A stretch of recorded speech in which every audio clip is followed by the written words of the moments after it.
Trac-On is what I would call a off-road motorcycle motorsports experience. When I retired from racing and decided to start marked organized trail rides, I went after target areas that I felt we would never get back and get reopened. I went back to areas that hadn't been raced for 10, 15 years. I want those guys to get to the end of it and say, everything I rode was just fantastic. And the way you tied it together and laced it together and threaded it together. I mean, you've got the dry waterfalls, you've got the sand washes, you've got the foothills, you've got some pretty rugged mountain terrain as well. A myriad of single track.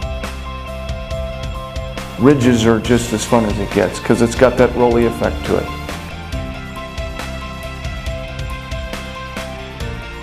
You can tell Daryl's on this a lot. I mean, it's a real routine for him that's smooth, and we barely have time to get geared up and he's ready to go. So no waiting around. It was a lot of fun. I want them to experience what they would experience in a race minus the go fast pressure, minus the results, and minus the egos. The part that I like about the terrain is it's a cross between off-road riding and it's almost a little bit of a natural terrain motocross track mixed in there. And you do get that excitement going through the berms and stuff, the whoops coming out of some of the corners, some of the roller bumps, you know, some jumps out there. So it's tough not to get to have fun in that kind of terrain for sure. The desert offers a very surreal feel.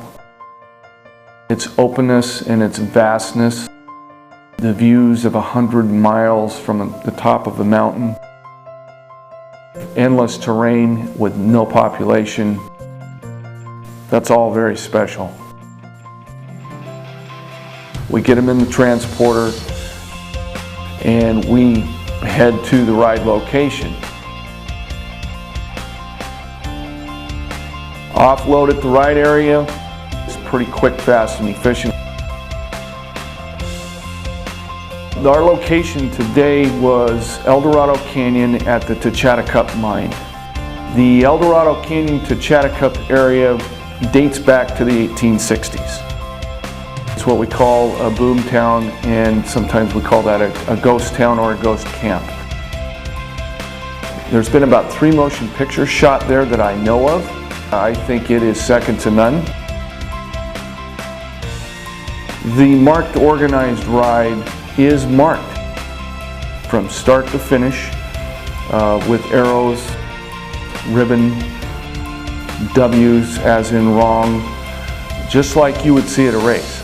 My name is March Carger. I also ride sweep on some of Daryl's rides, and as a sweep rider, my primary mission is to make sure that everybody that's actually on the tour is safe and having a good time. On the rides, I will carry a satellite radio, a cell phone, and also I'll have a radio that I'm in communication with Daryl the whole time when we're on the ride. Down here in the south we have the Mojave Desert. In central Nevada we have the Great Basin Desert. Central Nevada is an entirely different desert. It is not as arid. It has completely different vegetation. Parts of it are heavily treed. Certain parts of it have Forest Service. I believe KTM motorcycles are the best motorcycle built today in the world. These are the motorcycles. They're going to go start to finish, and it's on me. That's why I prep them myself. I take it very personal. Great bikes. He does a good job of keeping them prepped. They work very well for the terrain that they're supposed to be used in. These things were like the bike I would have at home for myself. And in fact, one of the guys was so impressed, he's thinking about buying one when we get back. When I get the text that says, I've returned back home, the weather's rough, it's cold, would love to be back there riding again, you know you've done something right. Trail Ride Adventure Circuit of Nevada. You got a bucket list, this is one of them you should do.